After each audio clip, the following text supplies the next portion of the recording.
can see right now, without LeBron, Lakers are struggling. Let me tell you about a team I hate, all right? I know the Dallas Cowboy fan is here, so I had to make sure he knew how much I hate this team. I'm ready. I've often said that the people who run baseball, they try very hard to ruin it. I'm from Brooklyn. I don't have a problem saying it to his face. Oh, from Brooklyn. Hey, you guys any...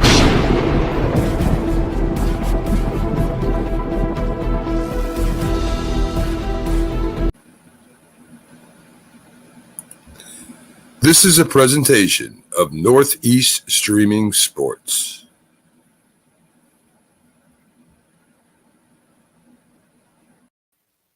What's up, everybody? It's another episode of Coast to Coast. I am your host, Pags. I have with me Bo. Jay may or may not make it on. We're not sure because, you know, he's still in a lot of pain. StatGuy comes and goes when he wants to. What's up? No, man. How was your weekend? Not too bad. You know, I did double duty on Saturday where I got to go to a Flyers game where we got a big W against the Bruins. I got to go to a Wings game, which really was not a very good game for the Wings. But I got to ride a mechanical bull. Okay. And my leg still hurts from that. Yeah, it won. I got a nice the bull always wins, and it doesn't matter whether it's real or fake. It's, I'm not a professional bull rider, so it's, and then not only that, like when you're riding the bull, when I was riding the bull, I also was trying to film it. So imagine riding a bull and holding a camera and holding the bull. So there was nobody ringside going to help you out. You know what? There was somebody who filmed it. Oh, okay. But that's not the point, actually. The point is to try and actually do it all at once. I gotcha. How we doing, Mom? Good to see you. Welcome for joining the show. Yep. So I got to do that, and that was a lot of fun. And then, there was a lot of charity events that happened this weekend here at the living room. So the living room was busy all weekend long.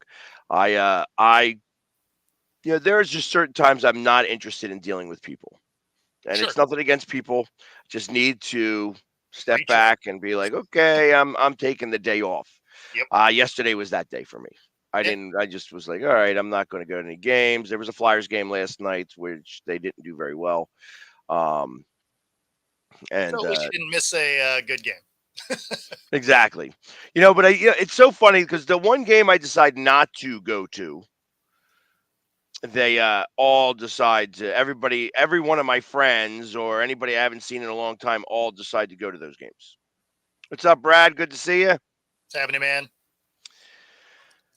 But I will say that there was a lot of stuff going on this weekend, and a lot of it had to go around a gambler in Japan.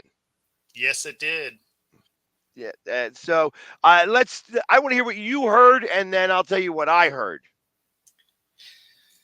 So it sounds like they're going to take a deeper dive into Ohtani, but I didn't hear a lot because my weekend mostly consisted of trying to finish this move thing, and which is why you're seeing kind of a half put together office behind me here.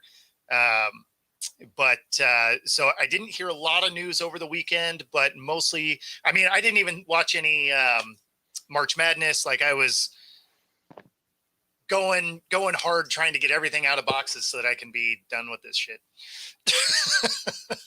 Well, my March Madness is over. My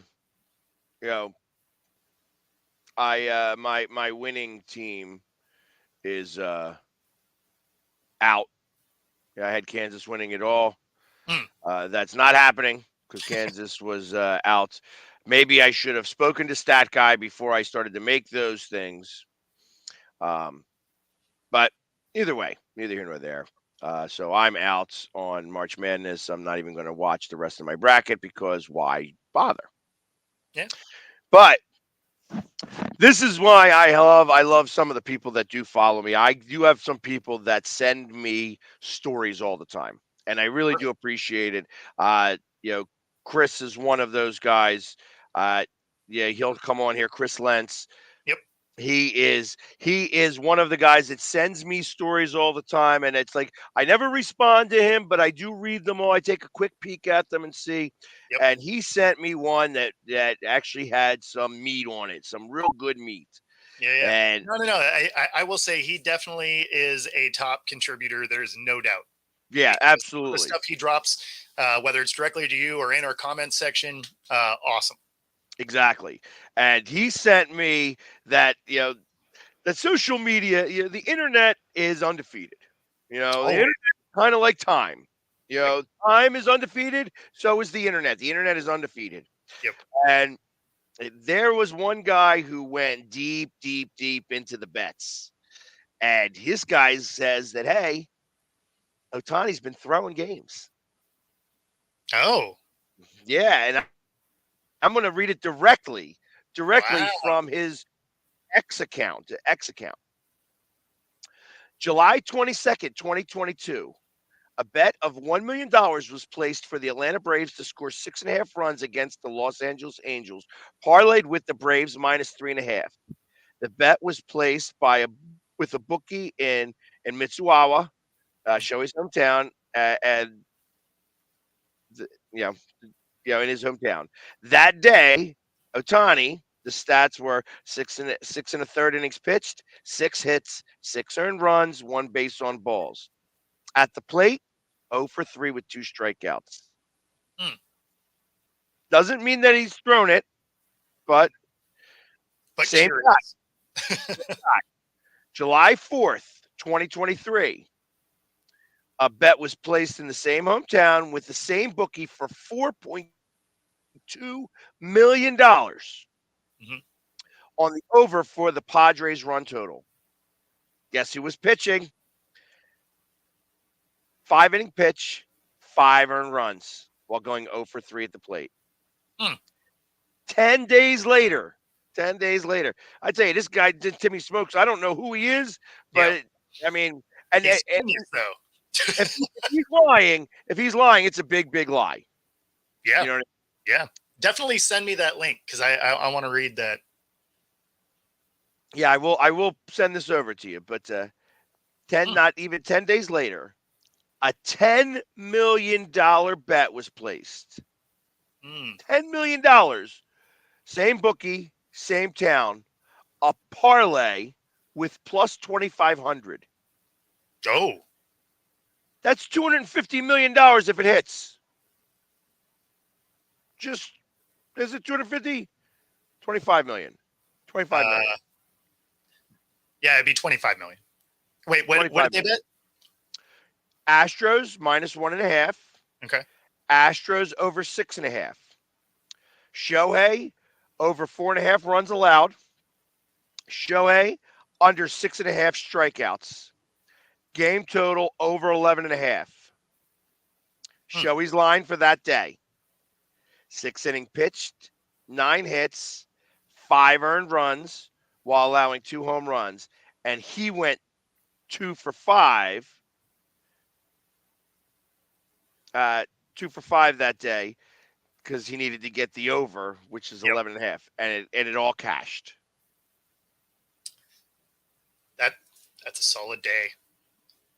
Now let's be for real. There ain't no interpreter. I don't care how good that interpreter is. Nope. It's got that type of money. Not a chance. Now I cannot say. Listen, I don't know of any bookies. There's no bookies that I know of anywhere, including casinos. Yeah. That are taking $10 million parlay bets. Not a chance. Because if it pays, man. I mean, and that has got to be ridiculous because think about that. Think about how far in the hole you have to be.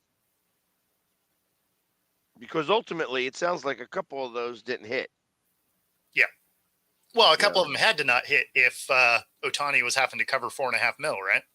Right. If he's covered $4.5 million, but I got to imagine that that's not all that he's paid.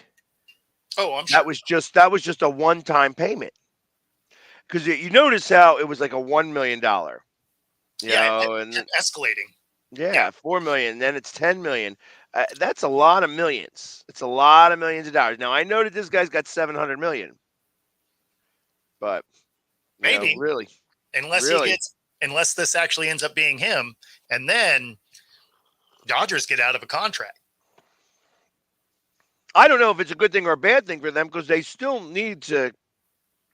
I mean, that would be still a major loss. Oh, it'd be a major loss of a player, maybe. Because if he's tossing games, does that guy cost you a series? Maybe. So, I mean, at the outside of it, you got to look at it as, is this guy going to cost me a ring? Because if that's the case, then it's not a loss. In fact, it's a loss to keep him on the roster. And imagine all of this happening right now. And like, what does this do to Japan? I mean, let's I beyond the fact that just the basic fact of things. You know what I mean? Like, hey, this guy's been gambling, and I think there's way too much smoke. Way too much smoke. There's no chance that this guy isn't the root of this. Exactly. And I agree with Wen here. Losing a cheater player isn't a loss. Exactly right. Right. If he gets found that that's true, then this is actually dodging a bullet for the Dodgers. Correct. No pun intended. But I still don't believe, like I said, I mean, beyond that, he's still Babe Ruth right now. He's still Babe Ruth. Yeah. So you got to kind of be able to put that into a little bit of perspective. The fact that he's got a serious gambling problem, whole different scenario. And I got to imagine that he's not Pete Rose. Yeah. And there is too much going on. Like, as ridiculous as it sounds, there is an ally country that's at stake here in the process of this. Because let me tell you, people get funny about their heroes. Yeah. So, this is a hero to a whole country over there. And the fact that he's doing a little bit wrong, they'll have some understanding, but not that much. So yeah, I don't know. People are funny. Like, they're funny about heroes, but they're also funny about sports, and especially when it comes to throwing games. Like, if that part of it becomes true, that'll be the interesting part. If it was just him gambling, he'll get suspended, things will happen, whatever. But if he gets found to have been actively throwing games, I don't think the pushback overseas would be that much, because they wouldn't have wanted that in their own league. Yeah. Because I mean, that's a different level of stuff there. The problem I have is that we don't know. No, exactly what happens in that league over there. This might be something that is a common occurrence over there. I can't imagine their league is built on that. But I mean, anything's possible, I guess. But it's hard to believe that would be the case. So I agree. I got to imagine, but I mean, not for nothing. And I'm not trying to be. I guess that the best word that I can even use here, because I don't know of the right word here, would be, with a racist type of mindset, even though it's like Japanese. You see a lot of Asian in casinos. Yeah. And gambling is a part of their culture in a big, big way. Absolutely. Which is why I think they wouldn't like this. That's why, and that's why I look the opposite way. I think that they would be okay with some of this. The throwing of the games is the hard part. That's the difficult part, because ultimately, if you're the one gambling and you're gambling against yourself so that you can win money, that's a big no-no. A big no-no. Yeah. You can't do that. Yep. I mean, think about how Pete Rose was talking about he always bet on his team to win, which is the reason why he owed so much money because his team sucked. They were not great. Yeah. So but he kept betting on them to win. Sure. Similar situation, when I think about like other guys that have gambled and such, it's just like I don't know. I mean, I just this Well, is see, betting against yourself is a big gambling deal. on your team to win is wildly different than giving up runs to hit parlays, because you could be throwing that game, you could be losing that game because your offense just isn't stepping up to the plate that day, so to speak, but you're like, oh, I have to hit this parlay, so I have to give up 6 runs.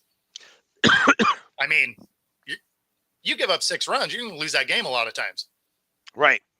And then, I mean, and then to do it without it seeming sketch. Yeah. Well, that's skillful. Well, but then look at that the opposite way. Then you start, so you have to go beyond him now. It's like when you have a great pitcher who has a terrible outing. Yeah. Do you get the side eye?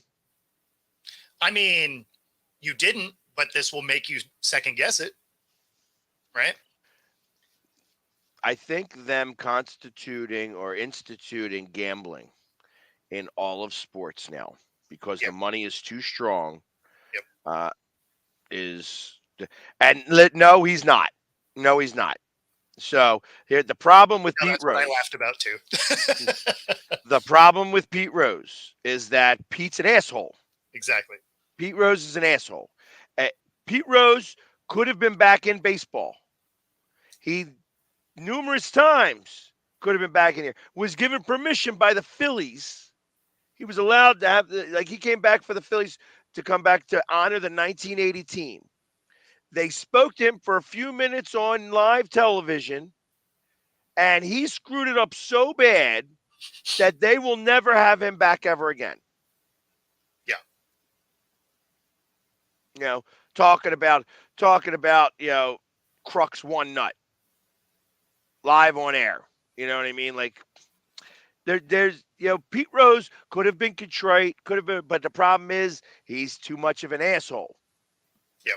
And that's where Pete Rose is. Great baseball player. He will definitely be in the Hall of Fame posthumous. When he's dead is when they'll bring him in. And he ain't got no family, so it ain't going to be no big deal. They'll bring him in there, and he may have the only plaque with no head or no bust. Yeah, maybe it might just be a record book acknowledgement. Correct. Yeah, no, I mean that's the thing, is they may leave him out indefinitely just as you're a jerk and you did everything you weren't supposed to do. So we're just going to make an example of you. You're just going to be that when times are slow, we're going to talk about Pete Rose and how he's not in the Hall of Fame. Like, he may just be that topic. Hey, and you know what? Baseball is littered with assholes. No doubt. Littered with them. You know what I mean? Ty Cobb, Babe Ruth, from what I heard. You know what I mean? Yeah. Going all the way. I mean, it's like Mickey Mantle. He was a lush, a straight lush. Yep. You talk about, I mean, even in my own backyard, somebody who is in my phone right now, Lenny Dykstra, said out loud on television when he was asked, how is it that your team is doing so well at the plate and whatever? He said straight out, good vitamins. Yes. You know what I mean? It's just like he was, and there's tons of that stuff. There's tons of that stuff in baseball. I mean, think about the guys, and you hear about these stories all the time, but you always hear about it after the fact. That the guys that would do the research on the umpires, and then kind of bribe them or hold them up to try to have them make a call by knowing some bad stuff about them. all the time, all the time. And then you think about Darryl Strawberry Yeah. and Doc Gooden. I mean that they would sometimes when everybody's out in the dugout, they go run in the back and Oh, you yeah. know and go skiing during the game. Hey, Strawberry had energy for days, though. He did.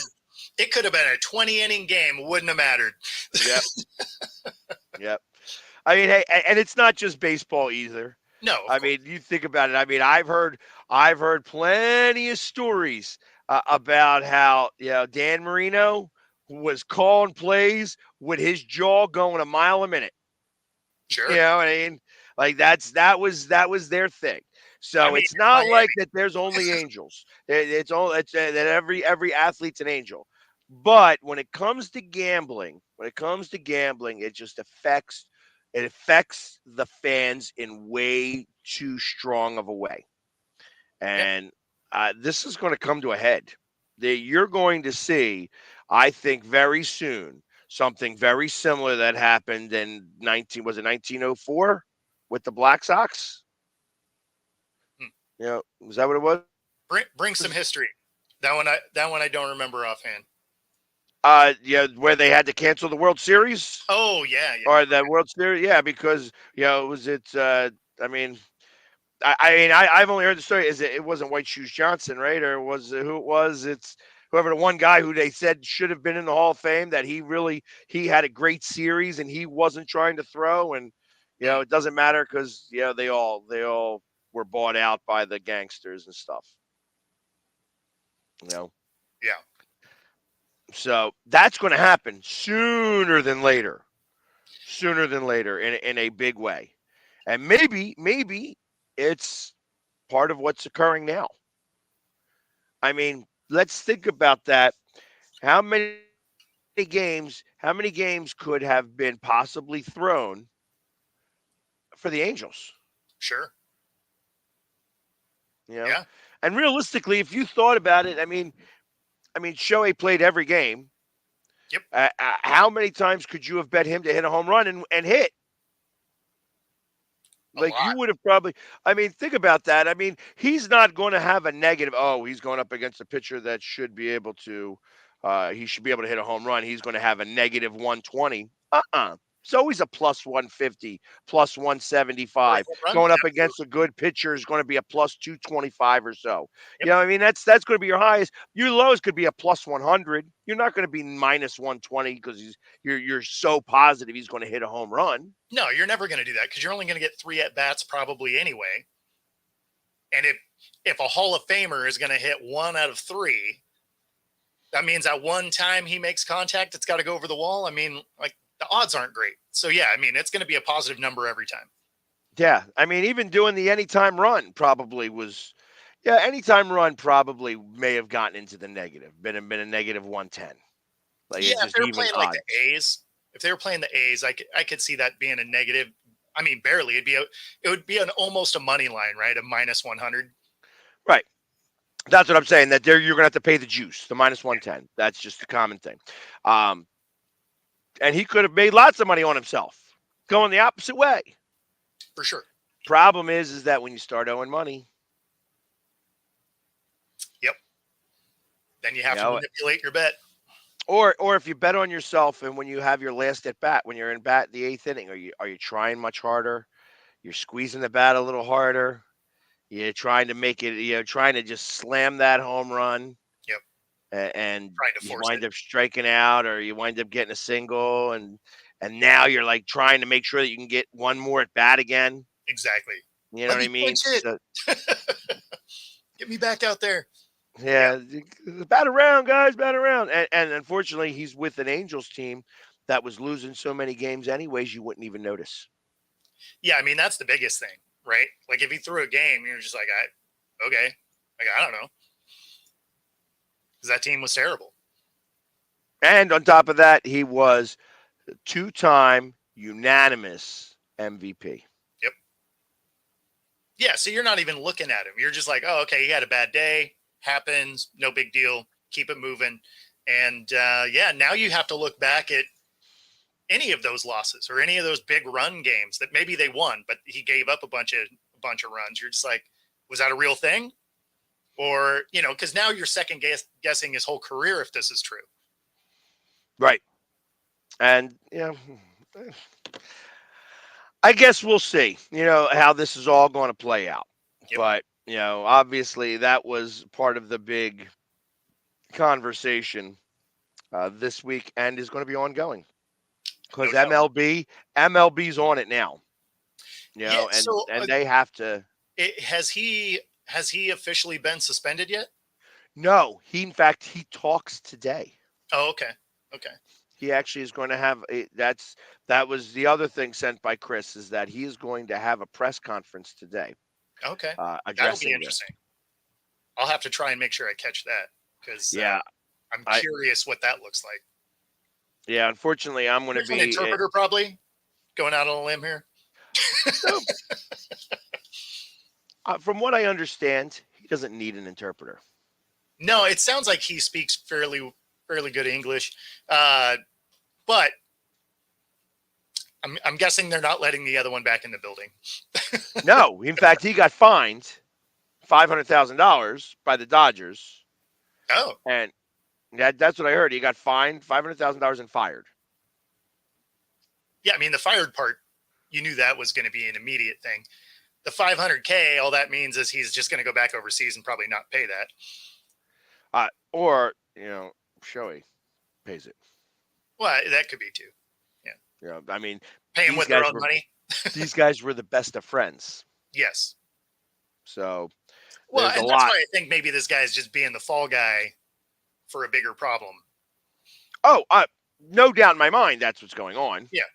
I mean, I firmly believe that that's really the case. But, I don't get to, MLB will be the one that comes out and says, yes, this is really a thing, or no, it's not a thing. That being said, we're saying allegedly because don't sue our show. Right. And like I said, because we don't know, I'm not reporting it. I'm not doing any of the investigation. Exactly. We are just speaking on what we know today. This is for entertainment purposes only. That's right. This is an opinion-based show. No facts are required. Exactly. Yeah. Beyond that, there's some other stuff going on with football. It seems like the NFL has officially banned the hip drop tackle. That's so dumb. I mean, I get the safety. You don't want them to do that. But, I mean, at this point, you can't go high. You can't go low. You can't tackle a guy if he's running by you, which is essentially how a hip drop tackle happens, right? Like you're coming across him trying to drag him down. It also means that, like, if you're a corner and you're trying to come in from the side on a guy, if you don't have an angle that you can get your head across the front, you're just not allowed to tackle him. You're just like, bye. That's going to be so hard to implement. And if you're on defense, tackling is going to be almost impossible.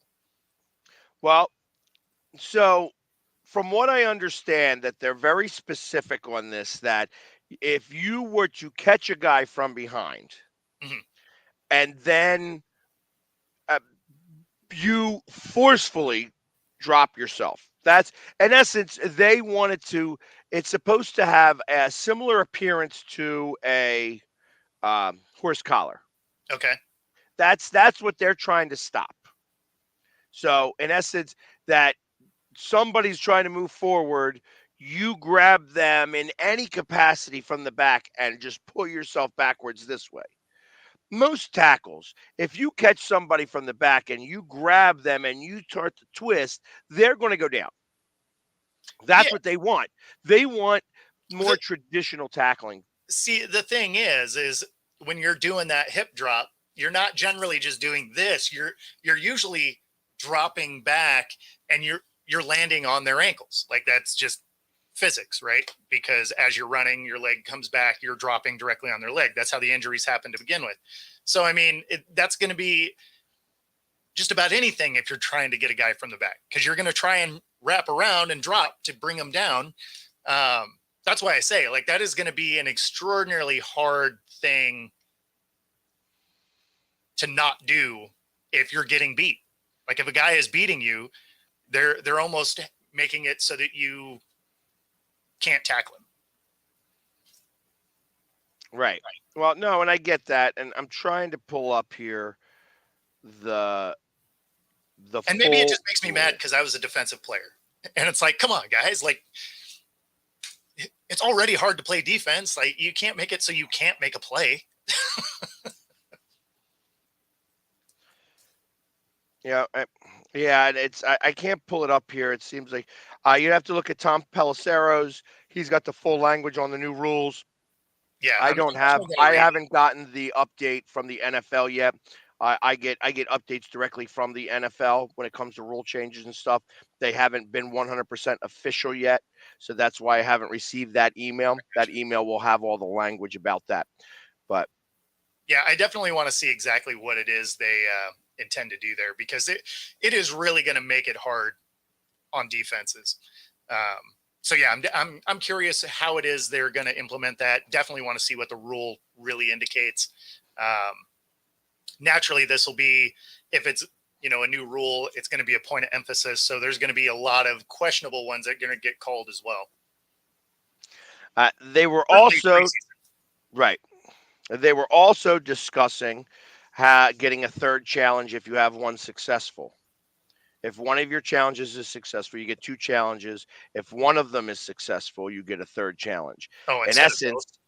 essence, what I think the rule is that they want to try to do, which may cause a really big issue, you know, and I'm sure this is the reason why it's not being worded this way, but it's coming to this, is that you have two challenges.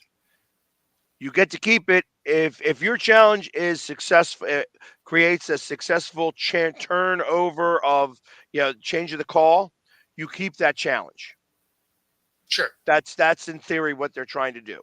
You Okay. know, so you got these two challenges right now. They're trying to add the third.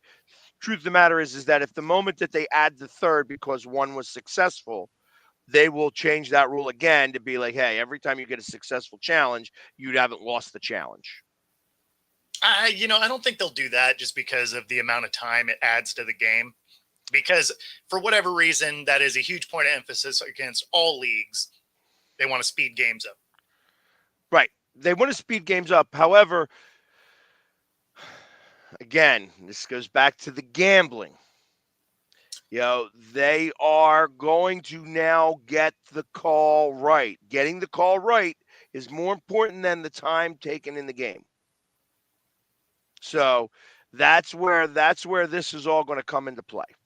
And I think that because there's gambling involved across the board, everybody's got money on these games. You know what I mean? It's just, I mean, it sucks because I'm not a gambler. You know, I'd Yeah, be better off if I was a gambler. You know, and it used to be like a whole different thought process for me, but now I like my money. You know, I learned that I was bad at it. Yeah, well, I mean, that's why I'm not a huge gambler. Like, even if I go to Vegas, right? Like, I'll enjoy the nightlife, I'll go drink, whatever, but I'm not gonna gamble really. Just not my thing. It's one of those, I work too hard for my money to just want to give it away. And if I am going to give it away, I want to do something I enjoy. Right. So, and me personally, I am yep, exactly. I'm in that same boat. If I'm going to gamble, I'm gambling on something that's I know a little bit about, but not, you know, I'm not trying to go crazy and I expect that I'm going to lose. Yeah. If I walk away a winner, see, and that's the problem I have is that, you know, if I go and gamble $200 and I win and I double my money to 400, I ain't walking away.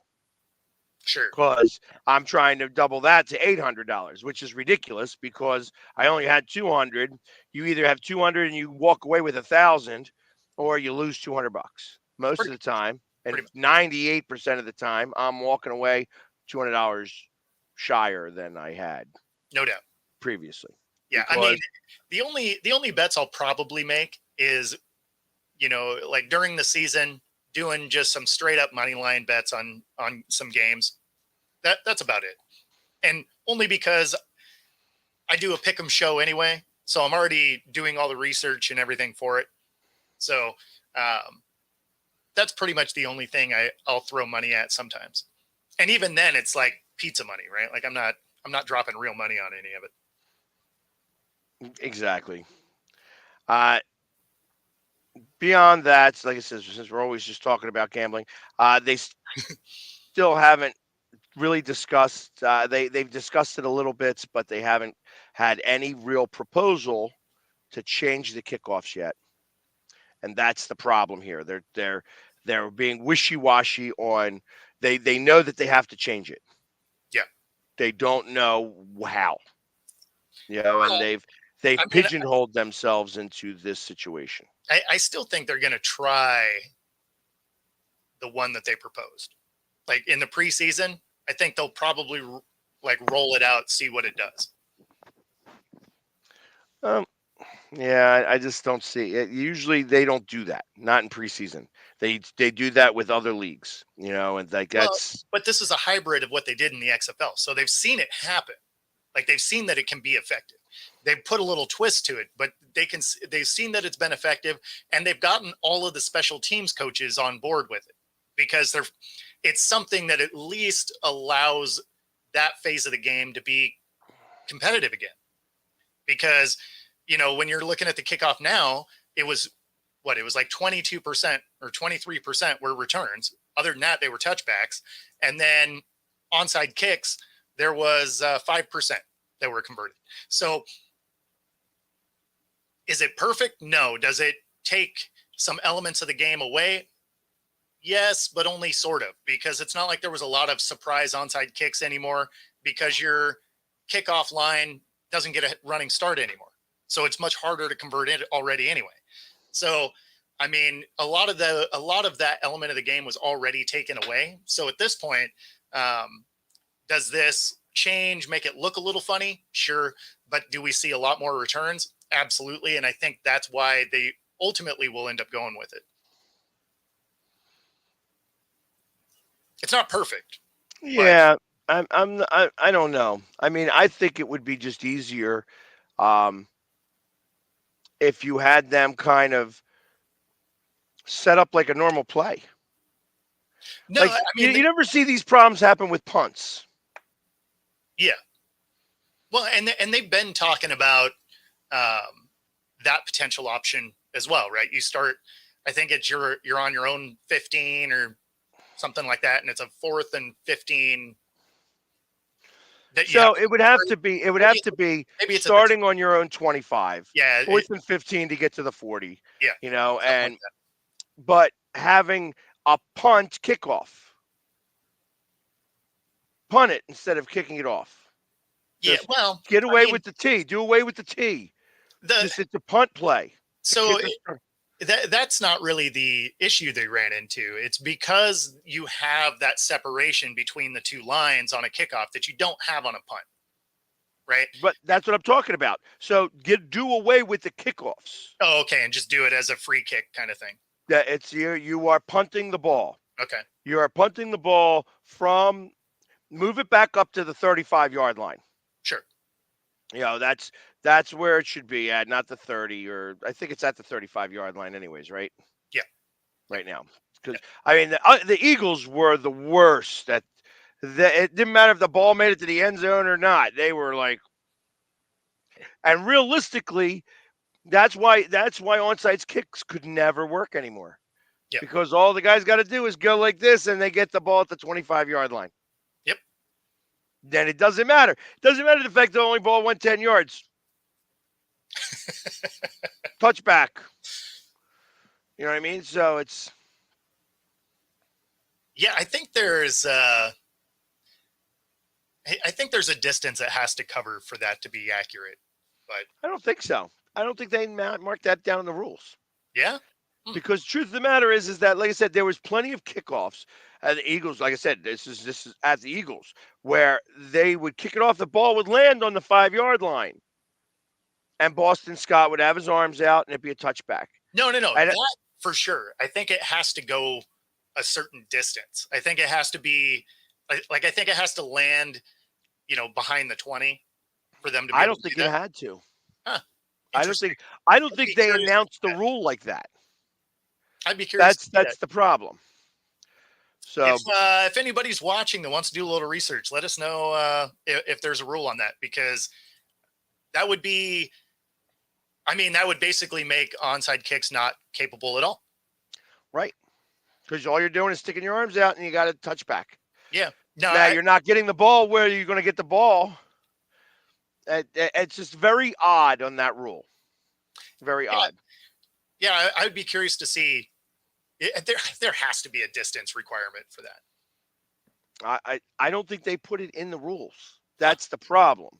Not that anybody ever thought about it. Sure. You know what I mean? But I think about it. Well, There's a couple of interesting rules that come out on occasion, and when somebody finally does it and uses that rule, like, hey, if you touch the ball and you are any part of you is touching out of bounds, that ball is out of bounds and you get it on the 40. I Yep. mean, you No. think about it like that, that's a very unique style play.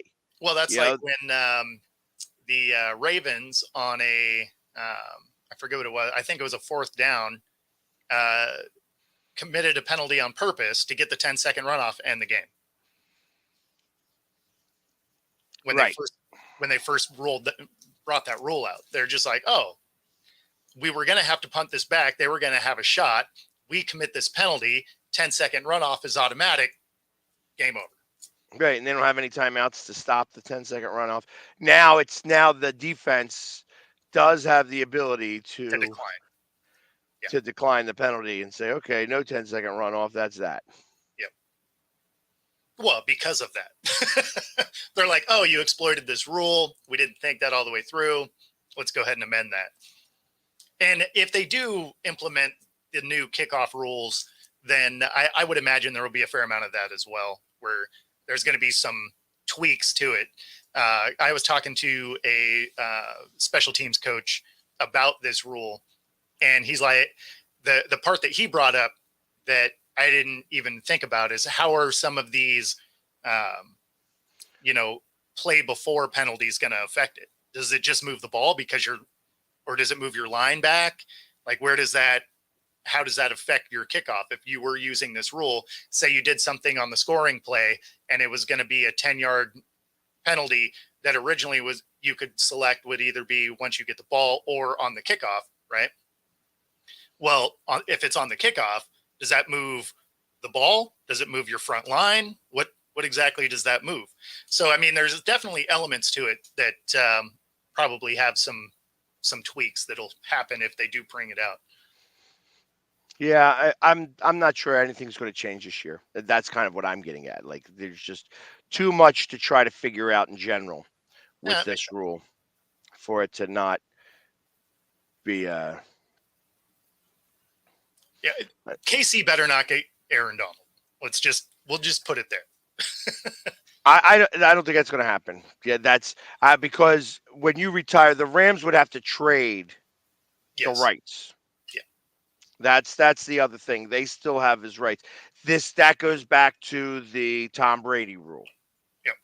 Tom Brady tried to do something similar to that, and that's, can't just retire and say, "Oh, I'm going to go play for this team now." Yeah, exactly. Doesn't work that way. Or Gronk's version of it, where they were trading him, and he's like, "Oh, I'm retired. You can't trade me." Right. But then ultimately that he was out for that year or so, and they actually had him on the books. So that was how they were able to get, he was able to go to Tampa, or I think they got some compensation. No. They were going to try and trade him. This was before Tom left. They were going to try and trade him to the Lions. Right. And he's like, you can't trade me. I'm retired. And then unretired and was a Patriot because they weren't able to trade it. So, and then won another ring. So I guess it worked out. Well, with Tampa, actually. But he also won a ring with the Patriots after that. Yeah, he was like one of those guys playing a retirement game all the time and whatever. I mean, I don't mind stuff like that because really the owners win most of the time when it comes to football. This isn't Sure. baseball. This isn't basketball. So I don't care when somebody starts getting over on the rules and says, "Okay, we're going to do things this way." Then God bless the players because football is a hard game to play. You know what Yes, I it mean? is. It destroys your body, and the owners don't feel any of that pain. No, they don't care. You're a commodity like that. Right. That's all it is. So no, I never feel bad when somebody wants to go over after the money or anything like that. It's like, yeah, do it. I mean, your window to play this sport is short. You know, it's you hear about the guys that end up with big contracts, but you don't hear about the bulk of the players that really don't make a lot of money. Their bodies go through the same stuff. I mean, your average player barely makes it through their rookie contract. Exactly. I mean, that's why it used to be the average player was what 1.2 years. Yeah, Average NFL player is 1.2 years because yeah, you have so many people. You have the good players, but then there's so many of the extras that come in and out. That's why they had to change it. It used to be 4 years you got your pension. Now it's if you got selected by an NFL team at any point and you played one NFL game. That's the thing. If anytime you played one NFL game, you get the pension. yeah, yeah. One NFL snap in a live game, Correct. not preseason. Has to be a regular season game. Correct. Yeah, So, and ultimately, listen, the NFL's got plenty of money. You know, they do. I'm, the one thing I'm really surprised that the NFLPA hasn't really lobbied to change is the fact that their health care ends after 5 years. So 5 years after you retire or leave the sport or whatever, your health care is good through the league for 5 years after that, and then that's it. well, okay. I see. I didn't know about that. Uh, but I know the NFLPA Veterans Committee does have money and stuff like that. That there's other ways of dealing with that. So I got to imagine that they're not just left high and dry. Yeah, I mean, it depends on what your injury is, but in a way, you kind of are. So I would imagine that has to change. The problem is a lot of the guys that are part of the NFLPA are former players or current players, right? So some of them are still of the mindset of I'm going to be able to play the sport forever. Long-term stuff, is less focused on.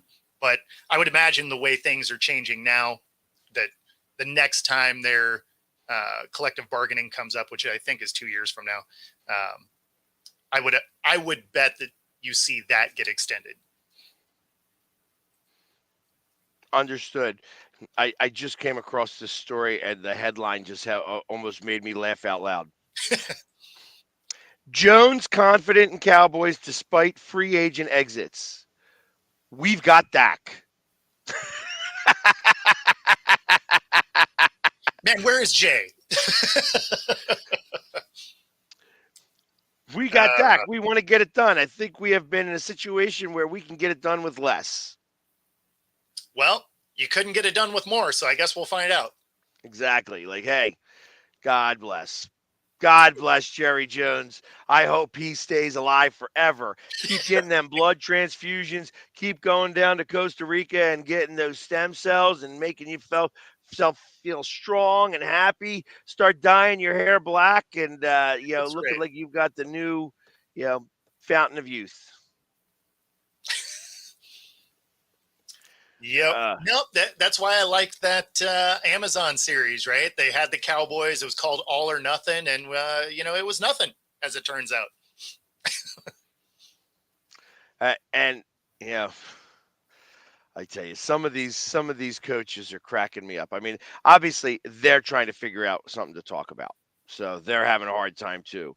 Mike Tomlin, Wilson brings a proven process of readiness to the Steelers. He's ready. I was reading something on Friday afternoon, and I forget who it was. Oh man, I hope I saved that. Basically saying that because they got Wilson for nothing, they may try and trade him before the season starts. Which would make sense to me Mm-hmm. because I got to imagine that he's not even going to be the starter there. I think it's going to be Justin Fields. Justin Fields. Yeah, Without a doubt in my mind. could be. Like, why wouldn't it be? Like, listen, they have the same problem. Yep, their best offensive lineman is an ex-Eagle who was the weakest link in our chain. Like, I was always unhappy with Sayamalu's play. He was a good offensive lineman, but he would be the one that would let up the sacks. He was the weakest link in the chain. He is the best offensive lineman they have. Yeah. Now, when you're looking at offensive linemen, I look at like grading them from 10 to 0. Sayamalu was a 7, and he was the weakest link. Yeah. You know what I mean? When you have you guys had a 10, when you have a 10 tackle on both sides, or a 9.5, and then you've got like your guard. The one guard is like an 8, and then you have a center who's a 10. You know, and the one spot is the problem. It's a 7. Well, that's where they were getting all the sacks and stuff like that. He was the one that was having the biggest issues. So when he went and got the money at Pittsburgh, I was all happy for it because, hey, it's like he's the one that's causing the problems. But that's the only offensive lineman they have. So I can't imagine that Wilson is going to be any better there than he was in Denver or he was at the end of Seattle. And Seattle is still like I'm so surprised. There is no love lost for him. Yeah, none, 0. No, honestly, it's because of how he left. Had he left in a normal way, it would have been fine. The problem is he came in and he's the team first. I'm the good guy, all of this. And then, literally 3 weeks after saying, I want to end my career here and all of this, he forces his way out. Right.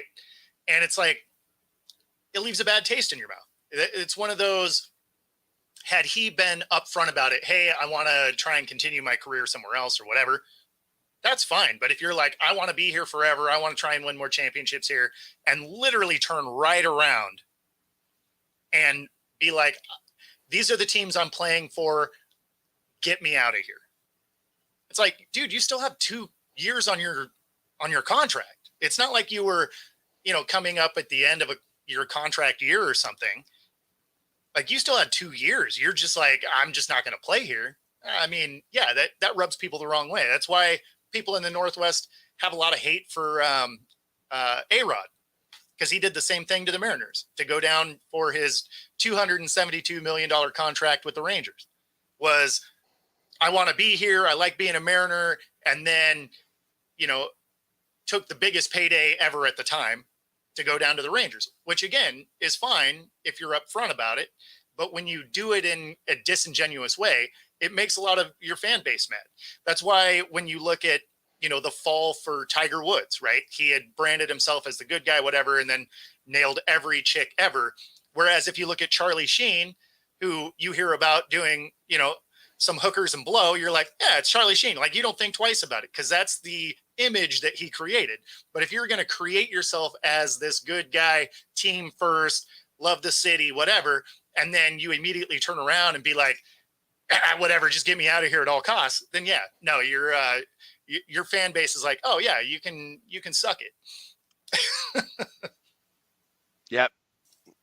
Well, yeah. So do you think that, because there has been discussion, especially on this network by a few people, thinking that he is a Hall of Famer?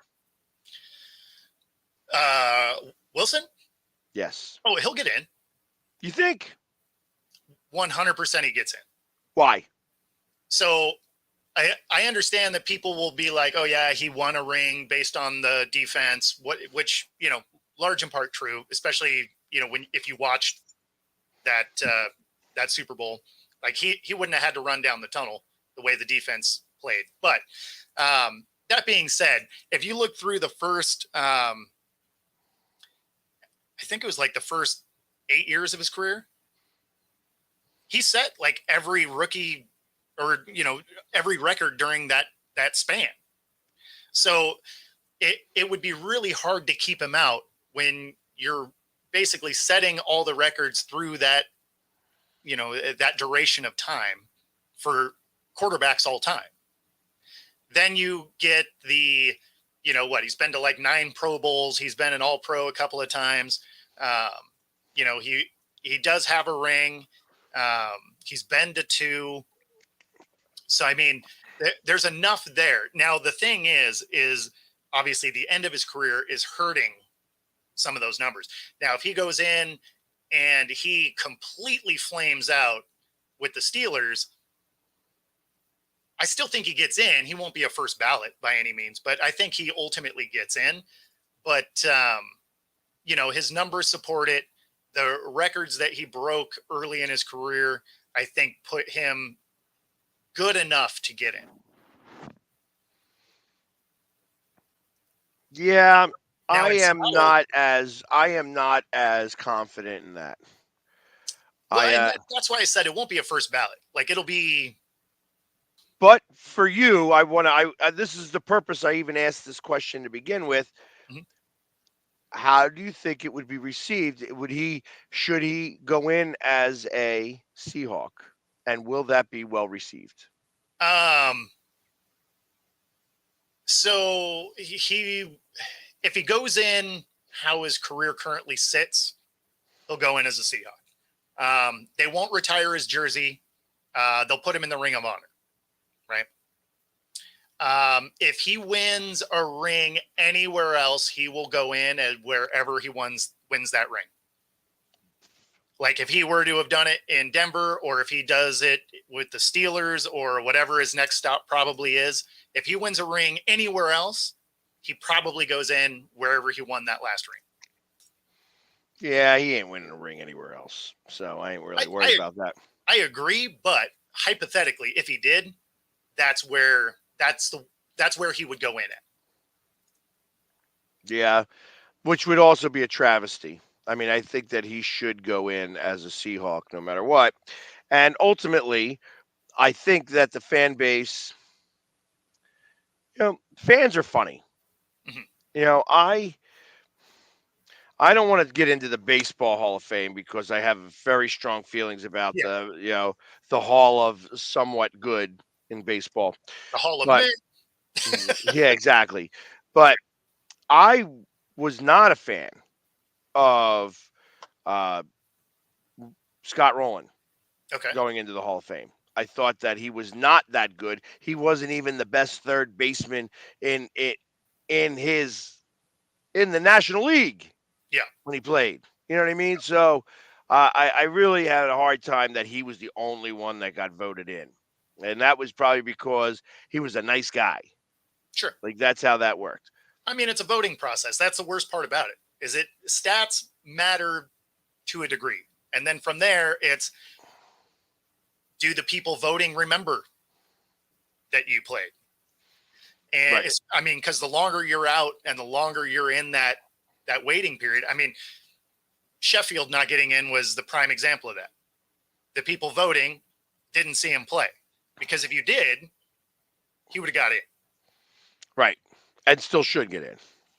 Actually, I feel like have to be the senior committee or whatever it is called there. It's like, but yeah, and now, of course, he's not going in as a Philly, but the Phillies honored him, and I'm like, why? Why? This guy was not Philadelphia in any stretch of the imagination. Yeah. He hated it here. He couldn't wait to leave. And then when he left, he talked trash on us. Yeah. Screw him. I just wasn't a fan. Yeah. But they honored him, and the fans liked him. That'll be the thing for Russ, right? When he comes back to do his Ring of Honor thing, which will be, 4 or 5 years out of the league, I'm sure, right? The fans will embrace that. because we did get our ring while he was here. He did do a lot of good things while he was here. So they'll embrace that part. Especially if you don't get another ring. No, for sure. Yeah. Like if you were by some chance able to win Super Bowl this year, all of a sudden that would change. No, I think they would still accept the fact him coming back, again, for the Ring of Honor, right? Like they're not going to retire his number. The Seahawks don't really do that anyway. But even if they were a team that did it, the way that he left, I would bet most teams wouldn't retire the number. You don't think they'll retire Bobby Wagner's number? Probably not. Now, that one, I feel like they could. Like, I feel like they definitely could do that, but they probably don't. I mean, again, they've only retired 5 all time. And one of them is the fans number 12. So, I mean, there's only 4 players that have their jerseys retired. And it's so ridiculous that somebody couldn't wear number 12. So, I mean, I don't know. They have their. we're just taking it out of the circle. So, hey, we could have the best quarterback ever coming out of college, and his number throughout, from Pee Wees all the way through college was number 12. He gets drafted by the Seahawks, and now all of a sudden he's got to play with a different number, and he sucks now because he doesn't have his number. I mean, if you suck because you changed your number, you probably weren't going to make it anyway. I hear you, but that could be a conversation. That could be a conversation. It would definitely be a conversation for this time of the year when there's not a lot going on. Exactly. That is exactly correct. Yeah. And on that note, we're at the top of the hour. Let's do our station identification, and we'll be back in just a few minutes with the second part of Coast to Coast. See you in a minute. I mean, you can see right now, without LeBron, Lakers are struggling. Let me tell you about a team I hate, all right? I know the Dallas Cowboy fan is here, so I had to make sure he knew how much I hate this team. I'm ready. I've often said that the people who run baseball, they try very hard to ruin it. I'm from Brooklyn. I don't have a problem saying it to his face. Oh, from Brooklyn.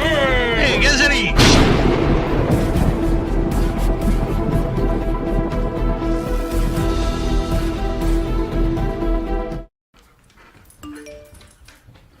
Trisha's having a sleepover tonight. Can I go? I wonder about Lucy's friends. What should I say? I know you're only 10, but one of these days a friend will offer you a drink.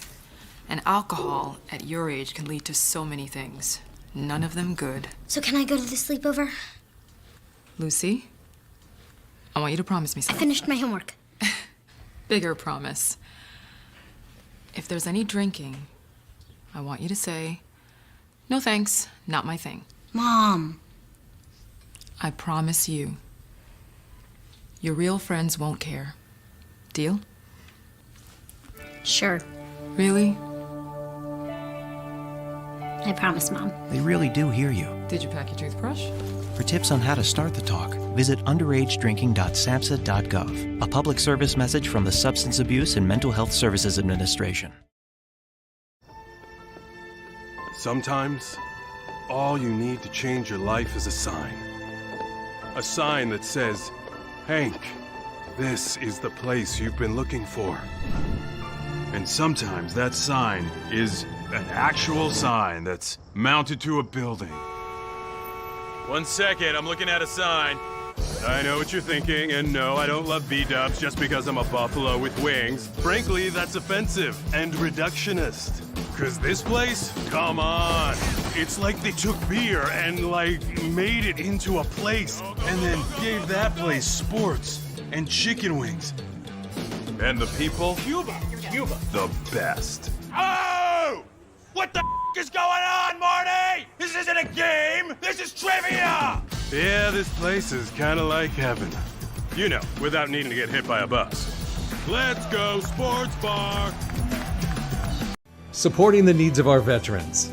That's the goal of all of us at Team AmVets. Like Mitch, Carlos, and Kevin from our Welcome Home team that brings furniture to our vets. We are Team AmVets. Or Linda from our thrift stores who brings you great bargains every day. I am Team MVets. And John, who picks up your thrift store donations that support California veterans programs. I am Team MVets. Visit our website or a Team MVets thrift store to donate or shop today. Join the team!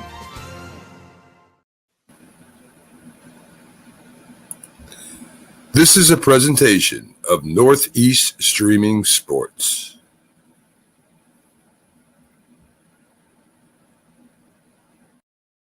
I love that we go right from Lucy having the worst friends ever, trying to make her drink, into let's go to the sports bar.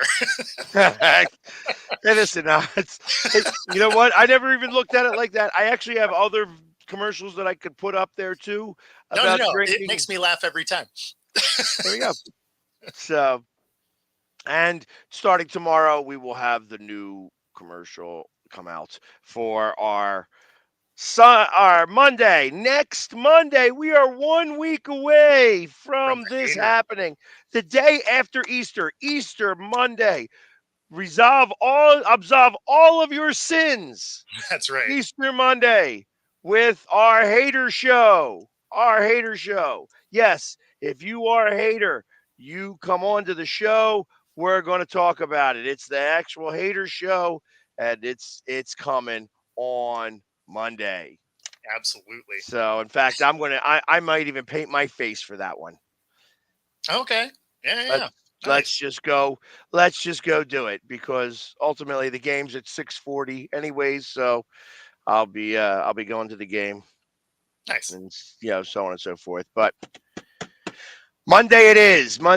We will have it there, and hopefully we'll have Jay. Hopefully we'll have StatGuy. Who knows what happens when they show up, when everybody's here. But yeah. I hope he's good enough to be back for the hater show. Yeah, I think he will be. So at least we'll find out one way or another. Very true. But anyways, so it was one of the things that also got sent to me by Chris that I thought should spark a conversation. We touched on it very briefly when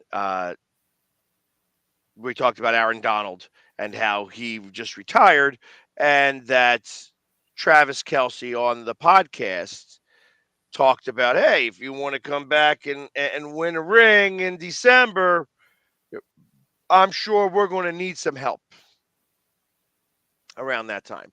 And there are certain players who I think are definitely, and Ndamukong Suh was one of those guys. Sure. I think Fletcher Cox is going to be one of those guys this year. I can see that. Where to be honest, I think Jason Kelce is going to be one of those guys, but would only come back as an Eagle. Yes. So except I guess if his replacement got hurt. Offensive lineman, like if something happens to Juergens, I think that you would see Kelce come back. Short of that, I firmly believe that defensive ends and defensive tackles are going to be able to kind of do that. Now, Aaron Donald is not available, and you would only be able to do that up to the trade deadline. Yes. After that, because he's under contract to 2025, which means that's next year, not this year. So he's got 2 years left on his contract. Well, and because it was a contract that he won't have fulfilled a year, it would continue. It would add the year, basically, is usually how that works. So, like, if you don't play, then it just like if you had 2 years left, you don't play a year, it extends those 2 years. That's only if you get paid. No pay, no extension. I think that's how that works. Okay. Yeah, I thought it was if you retired, it basically would keep you from, like, if it was the last year of your contract, you're like, oh, I'm retired for a year, and you came back, that team would still own your rights. Yeah, I don't 100% know on that. I'm not as familiar when it comes to NFL contract law as it is. However, that's where I come back and where we talk about Gronk. Was Gronk still under the control of the Patriots when he retired? And Don't believe so. or I think was that he was free the end of agent? his. I think that was the end of his contract, and he retired. And then came back with Tom Brady in Exactly. Tampa. Yeah, I mean, that's going to be really tough to say. I have to imagine that if you retire, like I said, if they're not paying you whatever, like if you signed a 5-year deal and you retire in year one, you still they still have the rights for you for 4 more years. But after those 4 years are up, that contract's done. Now, I mean, when it's happened in the past, of this, when it's happened in the past, where there's still no number of years, and then someone retires and they want to come back, but they don't want to go back to that team. Usually, they don't have to give up a lot. Like whatever team wants to acquire them, they don't usually have to give up a lot because they're like, look, these guys aren't playing for me anyway. Let's just go ahead and we've already moved on. Exactly. All right, let's give me a 4th-round pick or a 5th-round pick. Exactly. The problem with that is that can't happen in the towards the end of the year. Not at all. Because once the trade deadline is up, that's up. That's it. Yeah. Now the only way they could do it is if he wanted to come back and the team that owned the rights cut him and just said, right, we're out. However, Fletcher Cox in that regard is not, that's a different scenario because he's a free agent. Yes. So he can go anywhere. That's how Ndamukong Suh came here. Yep. Those are different things that were able to occur. So I believe that Aaron Donald would be able to come join any team in 2026, not in 25 or 24, which would be this year, obviously. So, unless somebody took over the rights. And I guess you could take over the rights. You could trade for his rights. Hey, he just retired. And we would like his rights. As the Chiefs, we'd like his rights for, a 5th-round pick. Yeah. But then you could play hardball like what's his face did with Tom Brady. Like, yeah, give me 3 number 1 picks to have his rights. Yeah. Like, get the hell out of here. Nobody's going to give you 3. Yep. But you could play hardball that way. Yep. So I don't know if but it becomes a matter of where does tampering actually begin and end? Is that a form of tampering? What's that? Travis Kelce talking about this on his podcast. I mean, no, because you're not talking directly to them, right? That would be no different than if somebody at a press conference asked.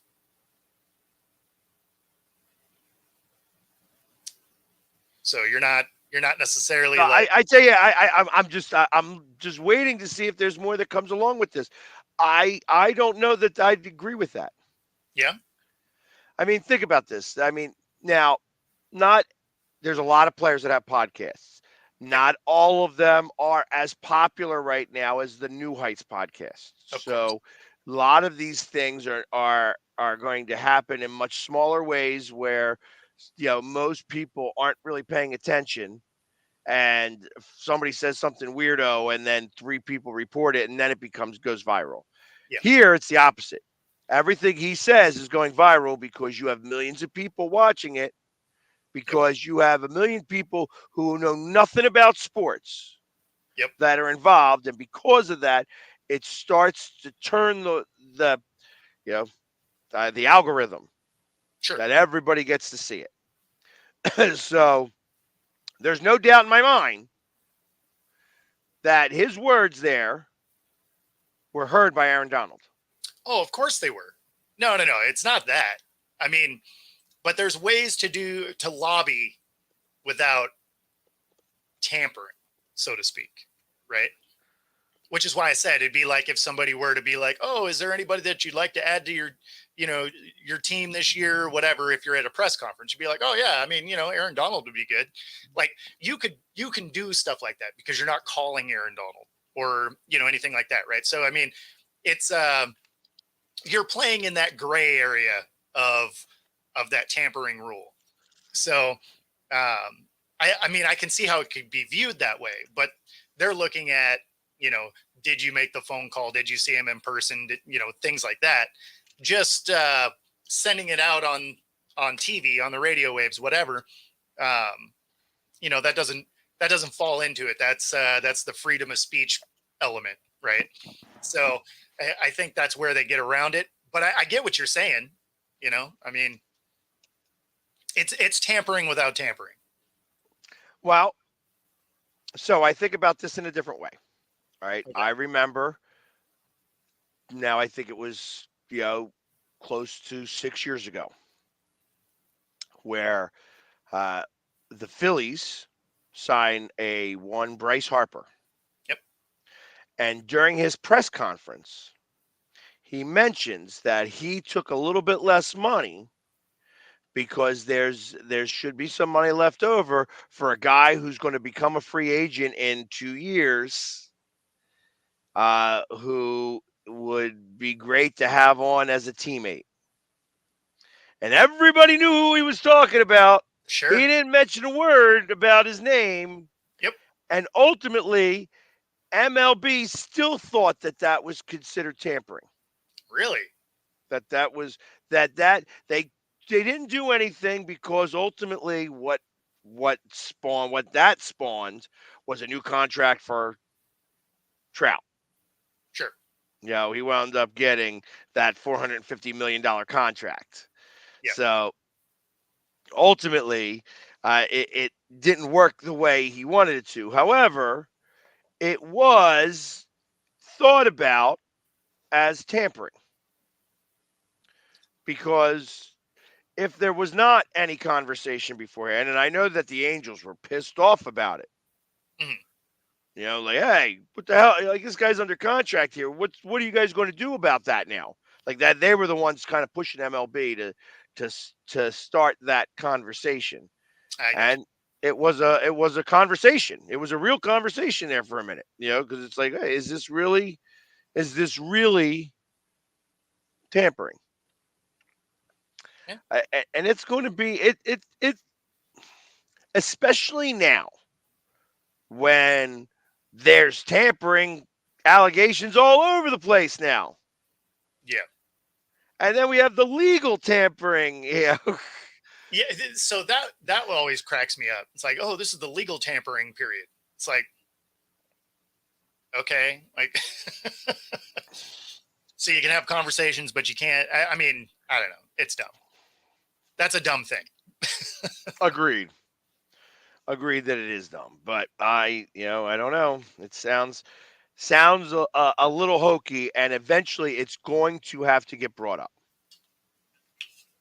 It's like, how is this going to affect, sports in general? Because, I mean, it's always been thought about that this has happened in basketball. Like, hey, the basketball players are friends with each other. How do you not get them to talk, saying like, hey, wouldn't it be awesome if the three of us played together? You play for one team, you play for another team. Maybe in 2 years when you become a free agent, we'll all come here. That ain't tampering. That absolutely is tampering. Sure. So I don't know. I think that it's definitely skirting it, and that there is going to be some type of legislation that comes up because of it sooner than later. Yeah. Just my opinion. I mean, I would imagine they're going to have some sort of input on what people can do on their podcasts while you're in the league. Right. I could see that becoming a thing. So, and here was another thing. It's funny because I feel like Chris is running our show today. This was another thing that kind of came up. He mentioned this a little bit ago, and I remember seeing it on ESPN and thinking about it for a second, and then reading about it briefly. I didn't read the whole story about it, so it's it's a little bit more difficult. But she was pulled from being able to ref a game for the background was it was for religious reasons. Now, I'm going to see if I can find this because it really deserves a better story than what I'm giving it here. So let me see if I can get their women's basketball. I got to imagine that it's not too far back here with the referee because she was Muslim, and that's at least was the thought on that. And see if nope, that's not it. Thought you were sending me that story there, Chris. Of course, it's not going to show. I thought it was right here, and maybe it's too far back. And yeah, I hadn't heard this story. Yeah. All right. So I'm not able to see it now. Damn.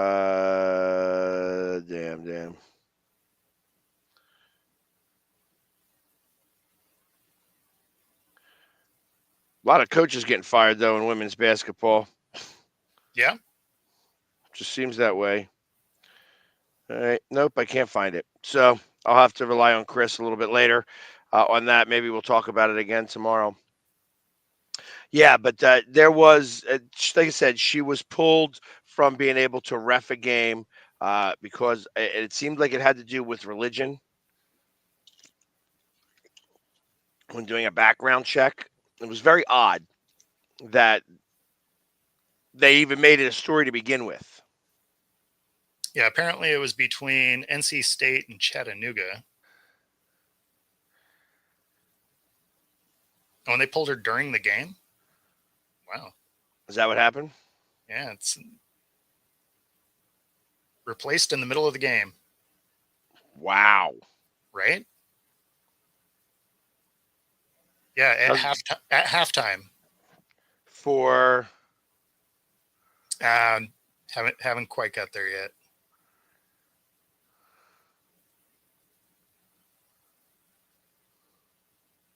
Oh, she received her master's from Chattanooga. Ah, okay. So she went to one of the schools. Mac has got it too. Perfect. Interesting. Well, I mean, I guess at least that makes sense, right? Yeah, absolutely. The fact that they didn't pick that up, it's like, we just saw that. All somebody's got to do is say, "Hey, didn't she go to Chattanooga?" Exactly. And that be the end of that. Like that, I get that. Even that if she was sense. even if she was being fair, it doesn't matter. You know what I mean? Like you don't put somebody into that position. So no, exactly. Ultimately, all right, that's a much better story. Yeah. No, Okay. that I actually don't have a problem with that at all. Like that is something she should have never taken the court at all. Right. Well, and the fact that she didn't bring it up, she probably did. Yeah, it says it wasn't disclosed. Got you. All right, well then, I guess she didn't. So, but even still, so I mean, so that makes sense, right? Like you're reffing the game for the school you went to. Fair enough. Conflict of interest. Did Chattanooga win? Nope. All right, well then, doesn't matter. It didn't matter. Chattanooga looks like they got beat up. Yeah, and it probably, well, who knows? 64-45. Well, who knows? 64-45 is still, I mean, that's 20 points. Like they got beat up. Yeah, they got beat up, but was it spawned on by the fact that she may have been being soft on some of the calls that she should have made because they were getting beat up so bad? I mean, that's the harder part now. Now, I'm not allocating anything to her. You know what I mean? I'm not saying that she did anything wrong. Yeah, but they pulled her at halftime. Well, I think what happened is it came to their attention, and then at halftime they made the move. Yeah. So, So I think that was more of a cover your ass moment than anything else. It's like, we don't want to hear about it if Chattanooga somehow pulls this out, right? They don't want to enter into a situation where people are like, well, she called it one-sided. Because you hear that anyway, whether somebody has any bias to a school or not, so definitely don't want to do that. Definitely could fall in the gambling situation yet again. Absolutely. I tell you, smart move. DraftKings rules the world. No doubt. So yeah, it was a smart move for them to go ahead and pull her. We talked about, Mac, we talked about Ohtani's interpreter for the first 40 minutes of this show. Yep. We're saying he's innocent. Yeah, he knew about it all, and he knew he was going to be the fall guy, and he's gotten very well compensated to be the fall guy. Yes. And the fact that he's not going to jail or anything like that it doesn't matter whatever they say about it. He's just saying, hey, don't read the papers, don't read whatever. Obviously, we're still friends. Yeah, exactly. And I'll just keep sending you money forever. That's exactly it, because that this is where one of those things where the body is buried. Yes. You know where the body is buried, so we're gonna you're on the payroll for life. Exactly. I basically, because you're my fall guy, I have ended your career. I will pay you like you are still working. Enjoy your yacht. I mean, let's think about this. You don't ever get to interpret again. Not at all. Yeah. No, exactly. And that's why I say you've basically ended this man's career. So now you're just kicking him crumbs forever. Yeah, exactly. The mob move. Yeah. Hey, listen, that's what happens. You're just on the payroll now. Hey, for $700 million, you're going to find a fall guy. Well, hopefully that will still work. I mean, because think about this. Imagine if you're the Dodgers. Sure. And this all starts to really come to light. What do you do? Well, it depends on what comes out. If it was just gambling, MLB is going to suspend him. And you are going to find a way to recoup some of your money during whatever suspended period of time, which is probably at least an entire season, right? So you will probably try and recoup some money from there. Now, if it's him throwing games, then you probably get rid of him. So it'll be wildly different based on what actually comes out. Like if he was just gambling, they'll probably work their way through it. If he's being caught throwing games, you can't have that on your team. So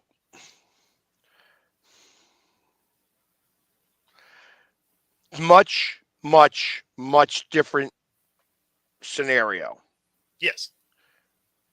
But similar in terms of, I think of Mike Vick. Now, Mike Vick didn't do anything with gambling, had a whole different situation occur, actually spent some time, in jail and stuff like that, and was given every opportunity. I mean, literally, he was giving specific mentors, to fix his life afterwards and to regain some of the status that he had. Mm-hmm. The only comparison I have with Michael Vick to Shohei Ohtani is the status level. Nothing about what they did is similar. Yeah. It's that's so I'm not talking about the crime that they are committing. Here's the thing about that. So this is where all the leagues are very similar. Is you can get away with just about anything except for things that directly damage the brand. Gambling is one of them, because it takes people's view of the product away. Now, when it comes to Vic, dogfighting or domestic violence is probably the best example of that. Nothing happens when there's domestic violence unless there's actual video that gets released. Otherwise, it's a slap on the wrist. They're like, oh, it's hearsay, whatever. I mean, they weren't doing anything about Ray Rice until that elevator video came out, right? They were just like, oh, yeah, domestic violence, maybe, whatever, sweeping it under the rug. And then the video comes out and they're like, okay, well, now we have to take action. But it takes that kind of stuff. When it comes to things that directly hurt the brand, which is gambling, right? Because now you can't trust what's on the field. They are very swift and punish very harshly. I mean, you looked at the NFL suspending people for half the season because they placed bets on other sports in the parking lot, right? Like, so as soon as you were doing anything in football, it was a year minimum. But you can go beat somebody up. You can even be on video. Couple games, right? Maybe. So it's basically the only thing they actually care about is things that tarnish the brands themselves, and anything that's associated with player gambling, potential throwing games, anything like that. That's where you see your harshest penalties, because these are multi-billion-dollar, companies that are not trying to lose money because people now no longer trust what they see on the field. Well, that was the reason. I thought that was part of the reason why the NFL is a entertainment nonprofit. It is an entertainment company. Yeah, it's an entertainment nonprofit. So the fact that it's a nonprofit is the most hilarious, ridiculous thing in my mind. Exactly. But it is a nonprofit because I mean they got to pay Roger Goodell so much money, and for the rest of his life. Actually, Roger Goodell gets taken care of for the rest of his life. Yep. And it's awesome. Like I tell you, he gets booed all the time. I love Roger. Roger is great. It's like everybody boos him, but then when he goes out to take pictures, everybody goes up and takes pictures with him. Absolutely. You know what I mean? And he has been the best commissioner, especially if you're one of the owners. Like, he has absolutely taken care of the league for those guys. Yes. That's why he gets to raise his money every year. He gets like a raise every year. He's got lifetime for the company jet. And I love it. I love it because I get to play with him a little bit. You know what I mean? When every time I go talk to him, I have something new to ask him that everybody else is like, that nobody ever even thinks about. You know what I mean? I like last time, the last time I saw him, we were having, I'm like, hey man, hey Roger, can I borrow the company jet? He's like, I got to go do something real fast. He's like, what? I'm like, the company jet. I just got to go run somewhere. I'll be right back. And he starts laughing because who else is going to ask him to use the company jet? No, for sure. You know what I mean? For sure. And then he had the conversation with me. He called me on the side. I'm like, hey, Roger, you're doing a great job. I says, I appreciate everything that you do, man, even though everybody boos you. And he laughs it off. He welcomes the boos and all. No, of course. And, I mean, he embraces that the same way we're going to embrace Monday's show. Right. It's going to be nothing but, people being angry, but you're moving the product forward. So it doesn't matter. And to answer my mom's comment here, if you get caught throwing games, he will have a lifetime ban. So the Dodgers won't have to worry about letting him go. MLB will remove him from the sport. Yeah, and I think that's the one thing that they will be inconclusive about. Oh, I agree. It'll be tough to prove. They'll never, ever, ever, even though they may have actual proof, they'll never say that. That first off, for two reasons. One, he's Babe Ruth. Two, he's Japanese. Sure. That's a whole big deal here. I mean, the biggest thing is it'll be almost impossible to prove that he was deliberately throwing games. Right. Like there's no way to know exactly what was going on in his head. So it'd be impossible to prove it, which is why that one will be inconclusive for sure. But does he get suspensions out of all of this? There's no doubt in my mind. Oh, yeah. I wouldn't even be surprised if they suspend him the entire year. give him a good chance to rehab, anyways. True. So, What's happening, Chad? Quez went to the Pittsburgh Steelers. It's all right. And listen, I loved Quez. I touted him for years here with the Eagles. He's got to get stronger hands. He's just got to get stronger hands. He was one of the fastest Eagles on the team. That guy can burn faster than just about anybody. He's got speed really that can rival. He's not as fast, but he could rival. Who's the guy on the Dolphins? Damn it. Tyreek Hill. Yeah, Tyreek Hill. Yeah, he can't beat him in a race, but he's really close. But he can't catch a ball. His hands are he's got to be completely open with nobody around him to catch that ball. If Get there's him that any, stickum. it looks like it just jacked off an elephant.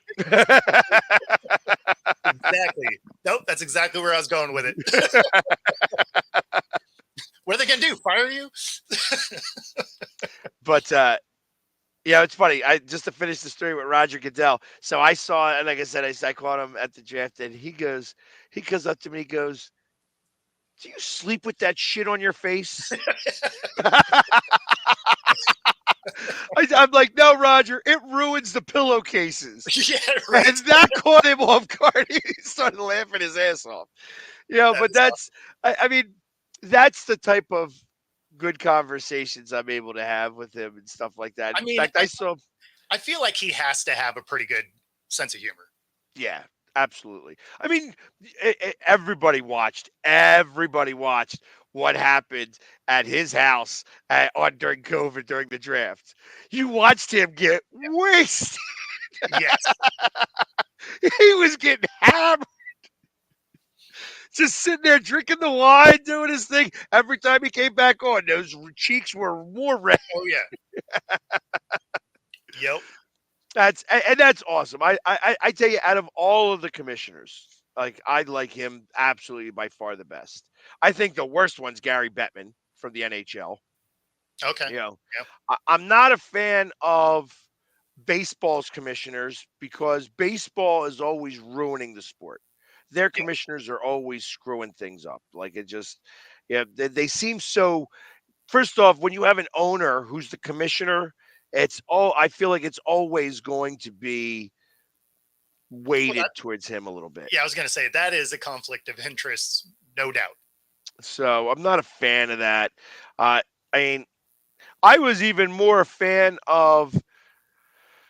At one point, they were talking about George Bush, Jr. becoming the commissioner of baseball, and I would have welcomed that. Even, you know what I mean? I thought that would have been great. Hey, he's an ex-president. Not that I trust him either, but that at least it's he's a nonpartisan commissioner to a certain extent. I mean, obviously he's a Houston fan and a Texas fan, but yeah, that I would have liked that a lot better. Basketball, Silver sucks.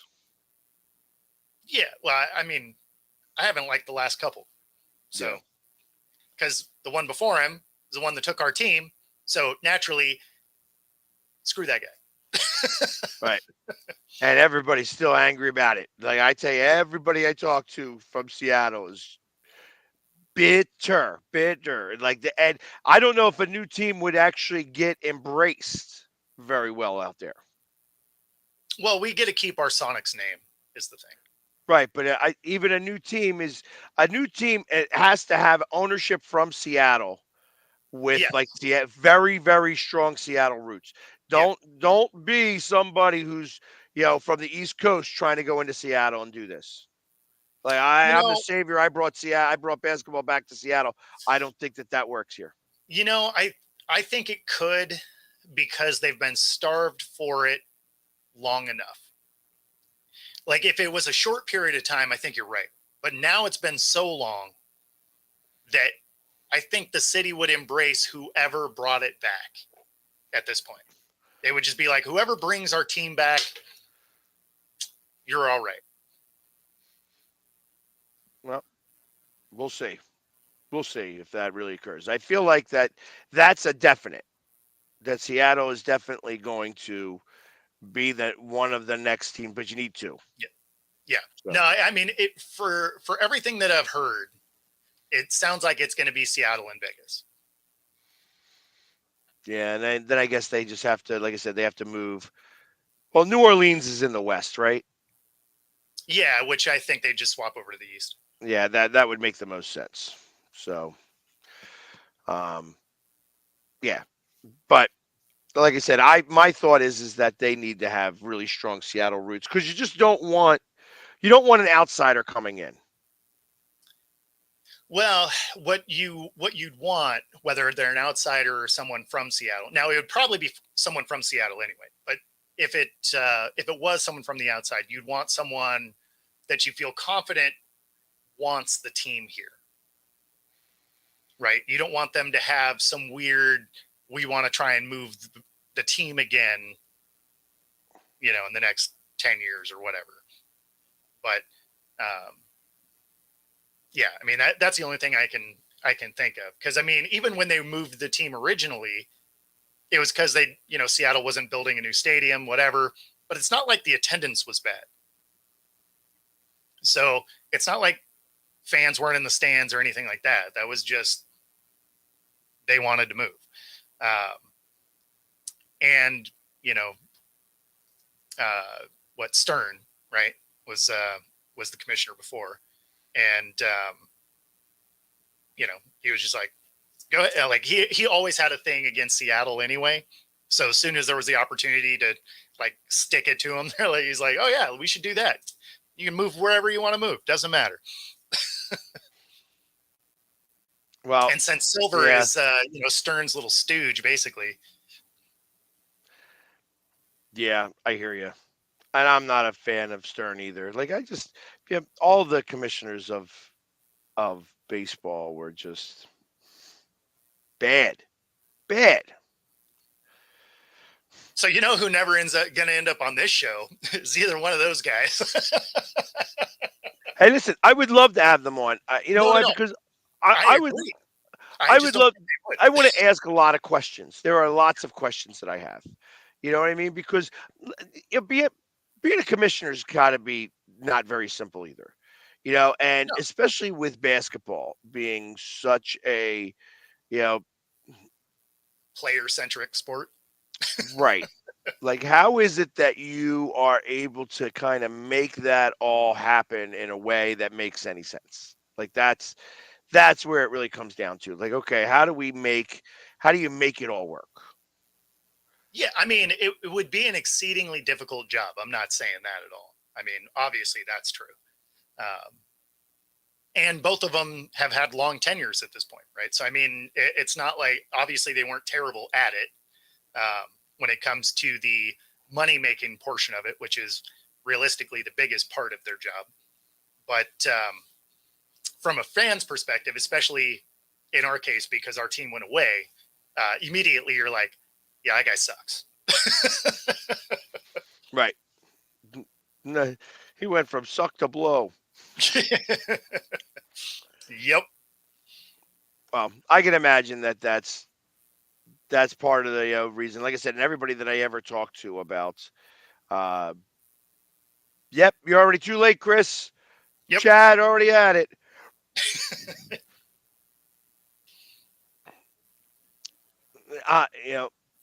That's a tough thing to answer. I mean, there are so many ways. First off, I mean, one thing COVID taught you across all sports is that teams do not have to have fans in the sand to make money. No, I mean, their money comes from the TV contracts anyway. And, then what else doesn't, anytime that they sell a jersey or whatever, it's, the amount of money that got made on Dodgers jerseys with Shohei Ohtani on there, they've already made that $700 million back already. Yeah. Because everybody in Japan has an Ohtani and probably Matsumura. Is that his name? Or Yakamoto, whatever his name is. I'm not sure. Which one? The pitcher. Oh, yeah, it's Yamamoto. Yamamoto. So I bet you most people in Japan have at least one of those jerseys, if not both of them. Yeah, probably true. Yeah. And they have it hanging right next to their yeah, Ichiro. Suzuki. Ichiro and Suzuki and Matsumoro and stuff like that. Because it's rare that a Japanese player comes here to play. So, I mean, I've known about 10. That's about it. I mean, there's probably been a lot more. Sure. But I only know 10, And it's funny because, if you play in that Japanese league and you are not playing, like if you're a free agent over there, somebody still gets paid if you come over to the U.S. Oh, really? Yeah. Like I thought it was only if you were active. Yeah, I thought it was all the way across the board that somebody gets paid. If not, it's still the Japanese, like it's the league that gets the money. Interesting. So and maybe that's what it is. It's the league anyways that probably gets that money. It's not the team. Yeah. Team specific. Because they trade players the same way. Team probably gets a little bit of a portion. But when you think about it, like for instance, in soccer, when a guy gets traded in soccer, it's a whole different world. Yeah. Not only that, like you can get traded in soccer from a soccer team, and then also that team trades you again. The original team still gets money from the deal. Oh, weird. So it's a cool thing that occurs. Like the union has been really good with this because there's two really strong soccer developmental leagues or developmental areas in the United States. One is in Austin, Texas, and the other is in Philadelphia. Okay. And the union have had a few players that have gone over to the German league and the Premier League and stuff like that. So what happens is that when you trade or when they acquire, because it's not really a trade, you're not trading players. They're paying for the player. They're paying money. The union sets it up so that actually every time that guy gets traded, they get a portion of that money. So they get paid. Now, the initial pay is the most amount of pay. So if you're getting traded from one Premier League team to another Premier League team, you're not getting paid the same amount of money that you did before. Sure. And the further in time away it goes, the less amount of money you get. So 20 years down the line, if there's a Messi that came through your program and he's getting traded again, it's likely you're only going to make a couple dollars rather than tons of money. Sure, but I mean, you weren't a factor anymore for a long time, so correct. Getting anything is not a bad deal. Exactly. So, it's interesting kind of how that goes, and I think that that's kind of very similar how Japanese sports go, because I know MLB ain't making any money when somebody goes over there to play in Japan. Nope. It's like, hey, I can't make it here. I'm going to go play in Japan. So, and there's been a few Americans that were able to make some good money in the Japanese league. Yeah. So, yeah, I don't know. Interesting stuff. I had to starting to get hot in here. I had to open up the door for half a second. It's real we're real windy here. There's been a transition in temperatures. Went from warm to cold, so it's a windy day here. I did just get an update from Jay. So he just had his first follow-up, no infection, so healing is on track. Said the pain is still crazy though. So, well, maybe if you came on and started talking sports, he wouldn't be in so much pain. He'd have to deal with his ears hurting, because of me giving him smack talk. Yep. But glad to hear that it's healing good. So first follow-up is in the books, and all things look all right so far. There we go. And then it's okay. Yeah, multiple inconsistencies about the interpreter. Listen, this interpreter's world has got turned upside down. From what Mac said, hey, Mac was saying a little earlier, yeah, he lied about his resume. Who doesn't? You know what I mean? Like, let's. Truth of the matter is like, okay, they're going to try to do everything they can to remove anything from Ohtani. Oh, of course. Yeah, they're going to discredit this guy as much as humanly possible. Yeah, I feel bad for the guy, but his world's going to get turned upside down too. Yeah. Hey, he went to a college, and the college has no idea who the hell that guy is. I went there as Chris Smith. That was my name there, Chris Smith. He's saying he went there. He didn't say he was enrolled. Hey, listen, did you know that anybody at all could take Harvard classes? Sure. It's a public university. You can go sit down. You don't even have to pay. No, that's what I mean. You can go to class. You just can't graduate.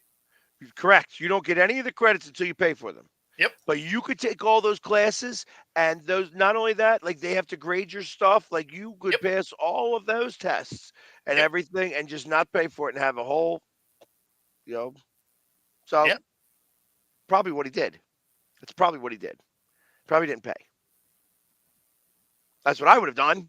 Sure. It's like, hey, I'm here and I'm a resident of this state, and I can go to college and not have to pay and learn everything I need to learn, and I can make I can Photoshop some stuff. Exactly. That's exactly what I'm thinking. I'm like, I could definitely Photoshop my my degree and hang it up on a wall. Like, woohoo! You could even call my professors, because they'll remember me. I was in their class. Right. That's kind of what I'm getting at. Yeah. So, like,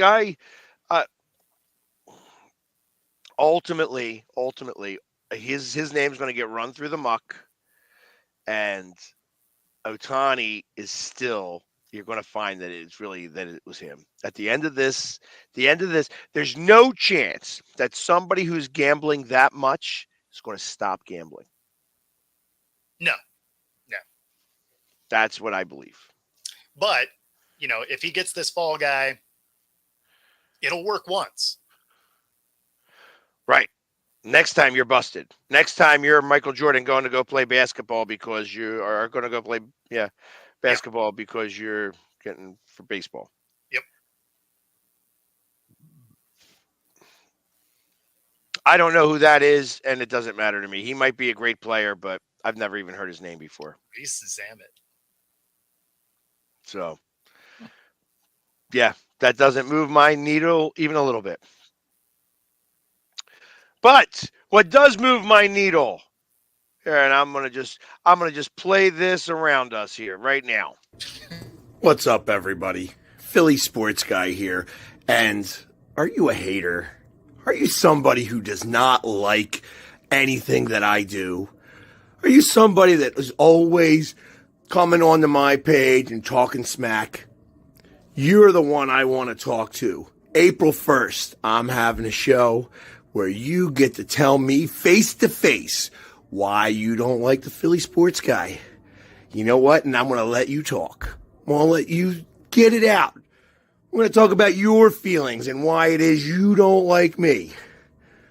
Hopefully we can come to some type of resolution, because you're just going to be a hater. But come on to my show, Coast to Coast, April 1st. Link is in this bio over here. Let's go, Philly sports guy. Yeah. I like it. There we go. There's the commercial. I was able to download it while we were doing our thing. That goes out today. So, oh really? Oh, that's kind of cool. Oh, you know what? I have heard of him. The reason why I've even heard of him is because we have the last rugby player that came out of that program playing for us. So, although this guy is probably going to be more of a running back or a wide receiver. So he's going to be a little bit different than than ours. Ours is obviously Jordan Mailata. He's just only one of the best offensive tackles now in the game, but he also spent 3 years learning the system. So big deal. But anyways, that's kind of cool. Hopefully he makes it. In the meantime, Yeah, I'm curious. we are at the end of our show. And how about this? We spoke for a full 2 hours, relatively about sports. And mostly about baseball. How weird is that? Yeah, exactly. Well, you know why? Because baseball is starting on Thursday. You could say that the baseball season has begun, but truth of the matter is that if you are somebody of a purist, baseball doesn't begin until the Reds actually play their first game. I don't know why it's the Cincinnati Reds that always have to start baseball, but that's what it used to be. That Cincinnati Reds would be the team that started on that Wednesday before everybody else started on Thursday. So, but yes, the Phillies begin on Thursday, and although we will still have a show on Thursday, I will be popping in and out. As long as it doesn't pour rain, which I heard it might. So that might put a damper on our Thursday here. But to say it that we're going to be doing it is absolutely going to happen. So Thursday is definitely going to be opening day somewhere, even if it's not here in Philly. That is for sure. And this show will happen either way. Either way, it's going to occur. Yep. But all right, guys. But everybody, thank you very much for hanging with us today. It was a good show. If you want to watch this show again, tune into our Roku channel, the Northeast Streaming Sports Network, at 4 a.m. tomorrow. That's right. And you will see a replay. This show is now. This show. Now it is syndicated 4 a.m. every day. So you could watch us again on the big screen on Roku at 4 a.m. So feel free to come check us out there. We look just as good at 4 a.m. as we do right now. In the meantime, everybody, have a great day, and we will see you tomorrow at our normal time as well. Yep. Talk to you then. Take it easy, guys.